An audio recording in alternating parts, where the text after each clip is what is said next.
This video will cover the 1.7 release of the NextGen COVID-19 vaccine clinic template. Starting out on the end user template, some of the updates that were made, the alert logic was updated to include the single dose Janssen vaccine. So from our patient search, if I click on a patient who's received a single dose vaccine, the alert will now display that this patient has received the vaccine and is completed. Other updates to the template include the CDC checklist. The CDC checklist now includes number 12, the do you have dermal fillers, where users can select the radio buttons appropriate for their patient. Also, under question number 2, we have now added the Janssen selection. And lastly, question 3, the sub-questions have been reworded for easier reading and applicability. Some additional functionality that's been added to the CDC checklist includes that if a patient has already received a dose and a user clicks the all normal for CDC checklist, they may receive an alert that the patient has previously documented a COVID vaccine and to please update the checklist accordingly. When selecting OK, the user will see the previous documentation that was completed and can then be selected and changed as needed. Since our patient did receive a Moderna vaccine previously, that Moderna is appropriately applied in our CDC checklist. And then also there is now a green check mark next to the all normal button, notifying the user that their CDC checklist is complete. Moving down the template in the vaccine administration panel, some updates that were completed here include the funding source field.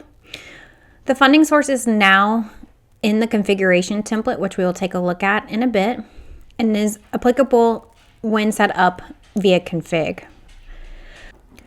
I've gone ahead and completed the administration for this patient, and I'm going to click Save and Add New. When doing so, you'll notice that the template will go back up to the top of our screen to begin searching and completing a vaccine for another patient. However, I'm going to move back down the template to show you the updates to the vaccine administration log section. In the vaccine administration log panel, some new columns have been added.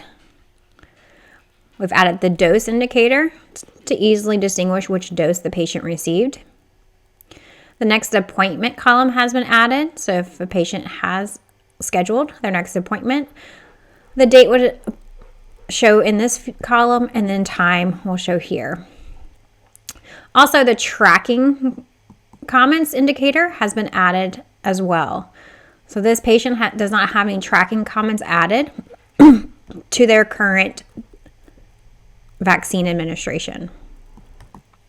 However, if I select the vaccine in the grid, add any comments, and click the Add Comments, you'll notice my tracking indicator now has a Y associated to it.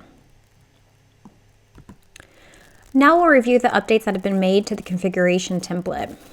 One of the main updates is adding a new panel for funding source setup.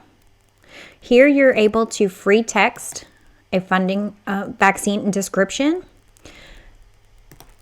Clicking in the funding source brings up a pick list for you to associate that funding source to that vaccine description. Once you do so and click Add, you'll have your vaccine description, funding source, and the funding source code displayed in the grid below. This funding source setup is great when building your inventory. You can append a description, add to the inventory, and then assign that funding source automatically. A few other updates that were completed are in the template default setup panel. Here, if under our VFC indicator, if we select VFC, there's also now a default reason code. It brings up a pick list for choosing. Also, there are now options to default always creating a new encounter and also a location validation default. An administration site default has been added as well, or you can default a value for the administration site given. Another update includes the administered by group. So users can then select a default here and then select the administrator security group. That will pull up a pick list for users to choose from that security group who administered the vaccine to the patient. So those are all the updates that were included in the 1.7 release of the COVID vaccine clinic template.